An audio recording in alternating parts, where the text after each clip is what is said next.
Mahigit 20,000 na, mahigit 20,000 tao. At umaabot na po, kasama po ang ating mga anak, umaabot na po tayo sa halos 30,000 tao sa buong bayan ng Quezon. Wala pa po sa 50 ang ating kapulisan.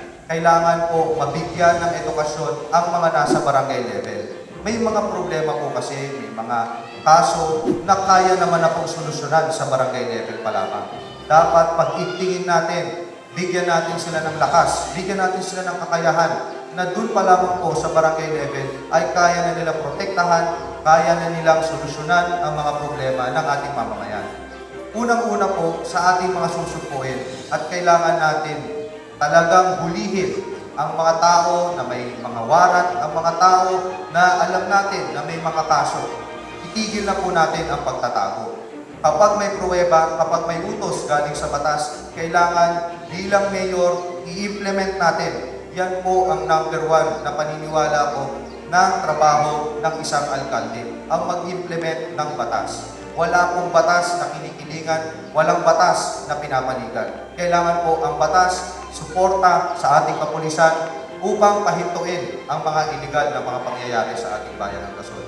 Ang mahirap po kasi sa ating tamayanan, hindi lamang dito, kundi sa iba't ibang lugar sa buong Pilipinas, ang mga iligal ay may kinikilingan. Meron silang nagpoprotekta sa kanila. Ilang taon na po ang nakaraan.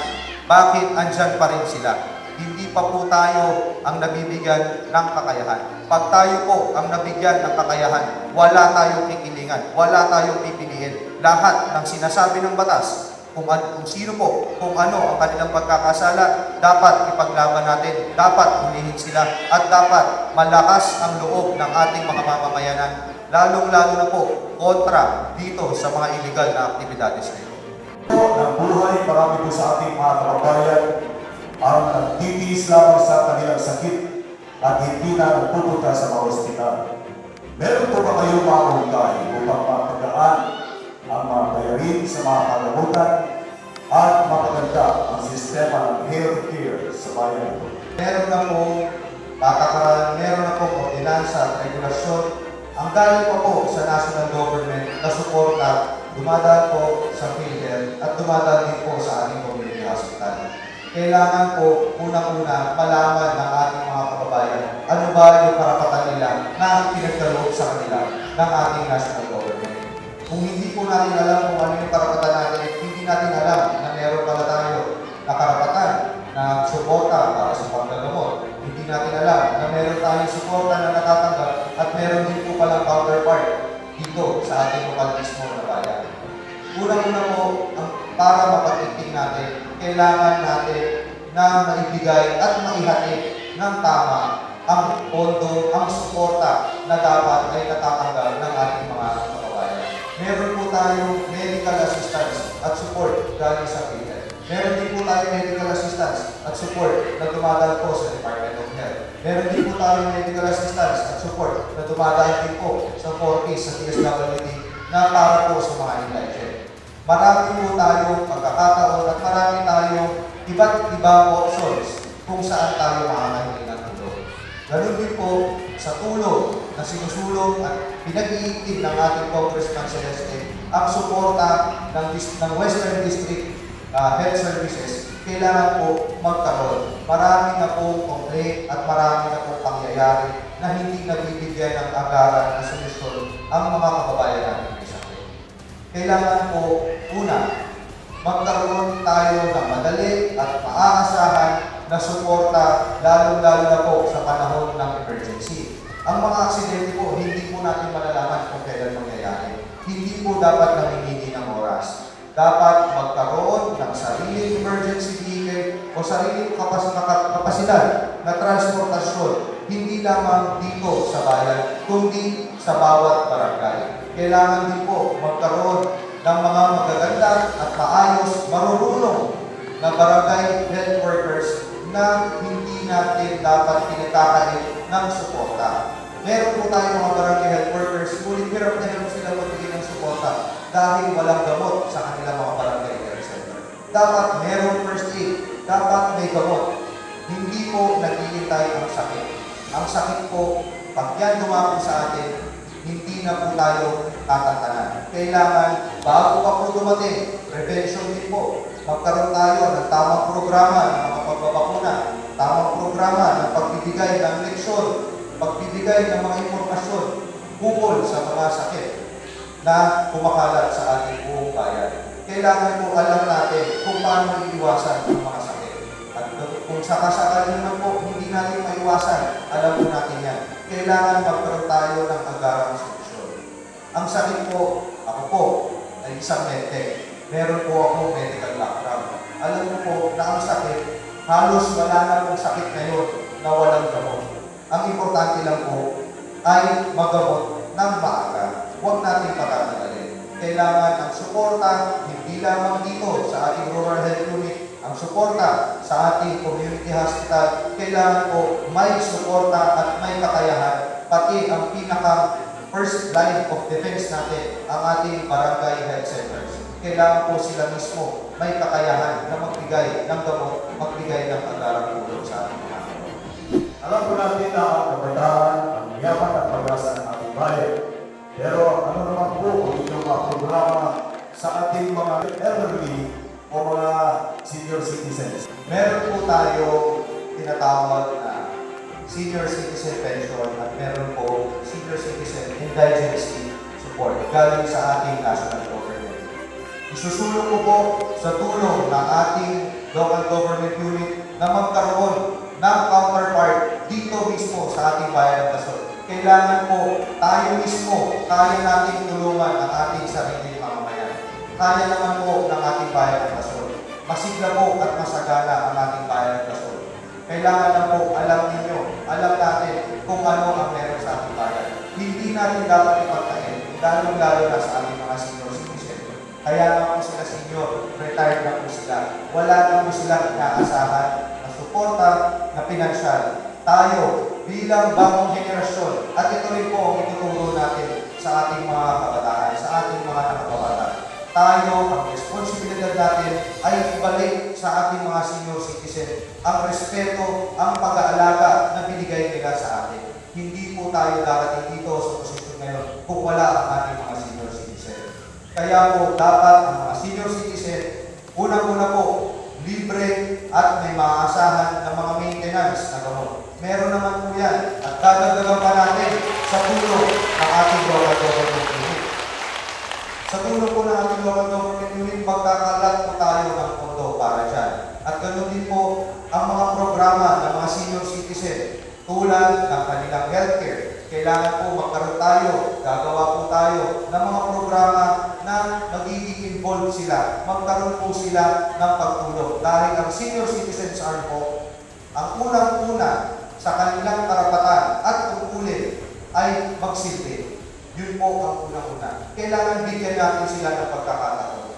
Hindi po porket senior citizen na ay dapat retirado na sa pamumuhay. Retirado sa trabaho, pero hindi dapat sa pamumuhay. Dapat sa pamumuhay, nandyan pa rin sila na magbigay ng gabay, magbigay ng payo, at magbigay ng liwanag sa ating mga mamamayan. Kailangan lang po, simple lang, suportahan natin ang ating mga senior citizen. Huwag po natin silang pababayaan. Dahil sa huli po, sila rin po ang nagagalit sa atin pag napabayaan natin sila. Ang sinasabi po, kailangan natin ang mga senior citizen, bigyan natin ng malaking importansya, hindi lamang sa pinansyal na suporta, kung hindi, pati po sa kanilang mga aktibidades. Ang mga senior citizens po, may karapatan po sila at may kakayahan sila na mag-ikot sa buong bayan ng Quezon. May karapatan sila at may kakayahan na magturo, magbigay ng edukasyon. Meron po tayong programa na sinasabi ko, kanina pa po, nabanggit ko rin, na magkakaroon tayo ng mga seminars. Senior citizens po, wala na pong iba ang maaaring makapagbigay ng magandang wisdom at magandang pagtuturo sa ating mga mamamayan kung hindi sila lang din po. Kaya po, isusulong natin na ang ating mga senior citizen ay magkaroon ng malaking participation, hindi lamang po sa ating munisipyo, kung hindi hanggang sa pinakababa na barangay level.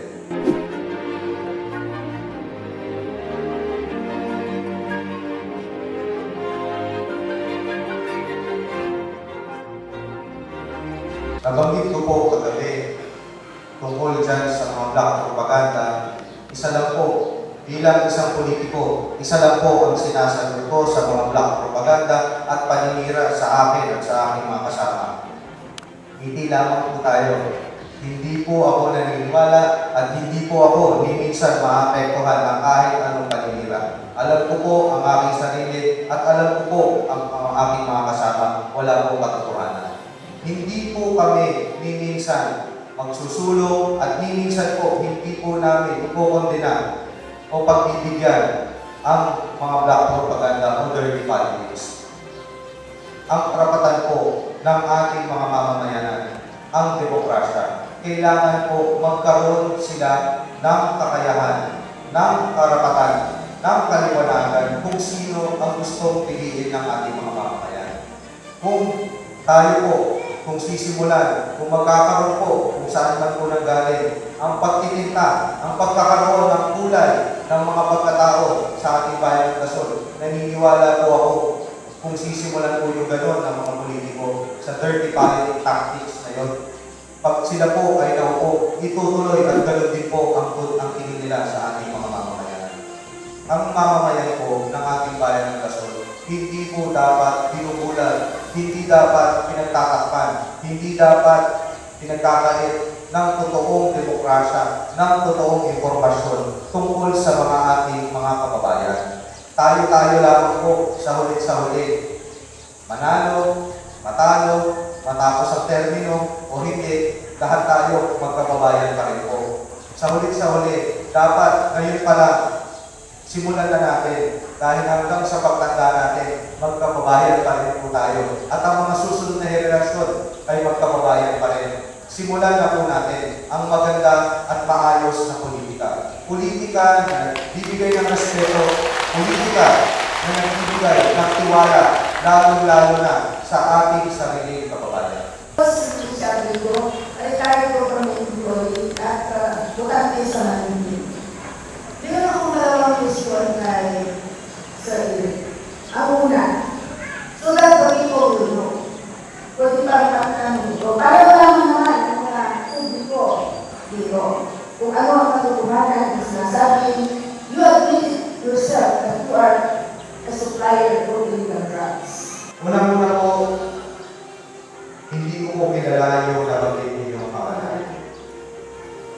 Wala po akong kilala na Ilet Mendoza at paano po sasabihin sa kanya at aminin sa kanya kung ano man ang kanyang sinasabi.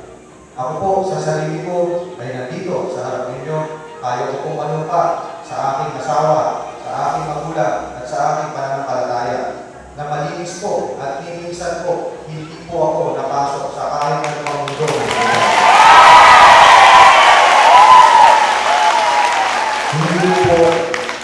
Hindi ko po pagbibigyan na kailangan ko pang patunayan o magbigay ng ebidensya sa isang bagay na naniniwala ako na wala namang katotohanan. Kung meron po magre-request, kung meron man pong hihingi ng katunayan, willing po akong mag-comply. Ibibigay ko po, isusubitin ko ang aking katawan, ang aking sarili, sa kahit paanong paraan para mapatunayan ko po.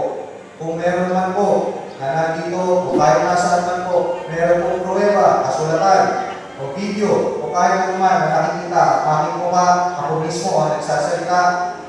Pag meron po, sige po, hindi ko na po itutuloy ang laban na ito. Naniniwala po ako na ang katotohanan po ay alam ng aking may kapal. At ang paghusga sa tao, siya lang din po ang may kapangyarihan. Hindi ko po husgahan ang mga taong naninira sa akin, ang nagsasabi ng mga kasinungalingan tungkol sa akin. Hindi ko rin po husgahan ang aking sarili. Diyos ko lamang po, ang aking Panginoon lamang po, ang pwede maghusga sa ating lahat. Yun po ang paniniwala ko. Kaya po, ano man, ang kanilang pruweba, sige po, handa po kami. Sana po, ilabas na po nila yun. So, as far as I know, there is a commission to Manila that the public market has defense. Ito yung isang tanong na public forum sila dito yung public market. So that you will collect the interest in the public market. Boundary or proper conduct of the land. Another provision of the market code is for the people to have a specific allocation of the